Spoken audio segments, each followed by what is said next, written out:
Spoštovane Slovenke, dragi Slovenci, spoštovane državljanke in državljani, dragi rojaki v zamejstvu in po svetu. Najprej iskrena hvala vsem, ki ste decembra leta 90 glasovali za samostojno Slovenijo, za našo samostojno državo.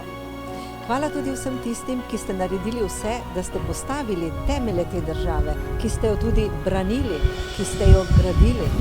Še posebej sem ponosna, da so tudi krščanski demokrati imeli pomembno vlogo, saj je Lojze Peterle kot predsednik vlade vodil postavljanje nove samostojne države. Še sreča, da smo krščanski demokrati imeli tudi prijatelje v pomembnih evropskih državah in po svetu. Hvala tudi vsem rojakom, ki ste pripomogli, da je bila Slovenija tako kmalu priznana in sprejeta v evropske in svetovne organizacije. Iskrene čestitke v prazniku.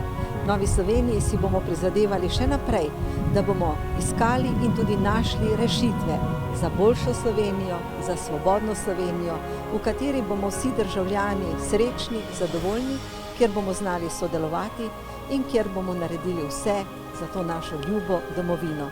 Bodi zdrava, domovina!